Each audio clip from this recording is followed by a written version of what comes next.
Suasana sebelum terbit matahari, saya akan ceritakan tanda besar kiamat yang pertama. Suasananya begini tuan-tuan sekalian. Sebelum terbit matahari di sebelah barat, matahari akan menghilangkan dirinya selama 3 hari. Ini juga ada satu hadis yang sahih. Kata Rasulullah, apabila kalian bangun pada pagi itu, macam biasa kita solat subuh masih gelap. Selalunya jam 7 sudah cerah. Tetapi pada hari itu kita akan melihat jam 7, 8 pagi, 9 pagi, suasananya begini. Yang macam tuan-tuan tengok ni. Kita pun tengok, ini sudah jam 9. Jadi kita pun tengok ke langit, oh mungkin nak hujan kot. Masa berlalu, pukul 10, pukul 11 kita tengok masih gelap. Ini bukan hujan ni. Tidak ada awan yang gelap, tidak, ini bukan hujan. Maka ketika itu kita tahu, boleh jadi ini adalah tanda yang disebut oleh Rasulullah. Boleh jadi. Kita pun tunggu lagi. Selepas pukul 1 suasana masih gelap. Tok Bilal datang masjid apa semua, nak azan ke tidak ni? 12.30 sudah masuk waktu tapi masih gelap. Azan. Wahai Bilal yang belajar ilmu hadis tentang kiamat, azan. Seperti biasa. Kita pun solat macam biasa walaupun gelap. Manusia ketika itu sudah pun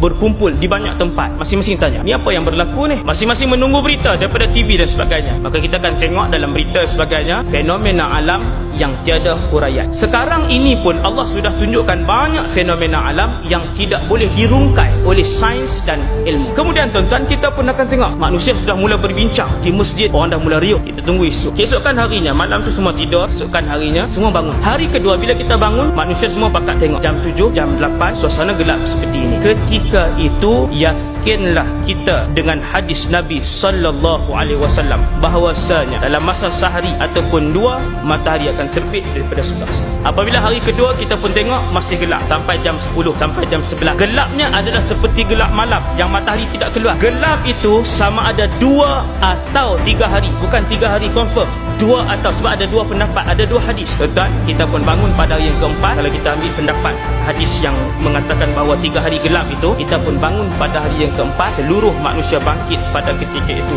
dan mendapati inna syamsa qad tala'at minal gharbi. Nabi kata seluruh penduduk bumi ini akan melihat matahari itu terbit daripada sebelah barat.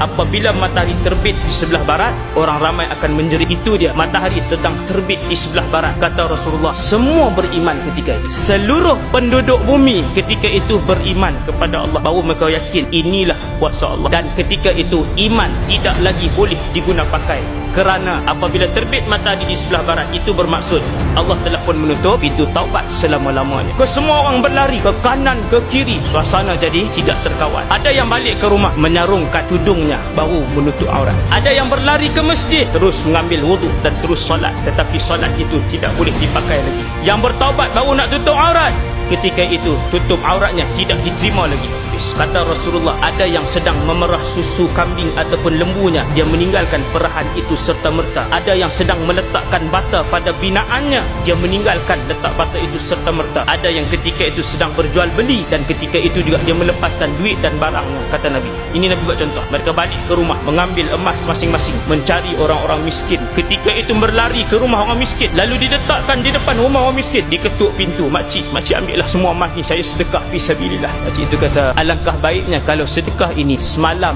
kamu berikan kepada saya, ia masih bermanfaat. Tuan-tuan, beramallah sebelum matahari terbit dari sebelah barat. Beramallah.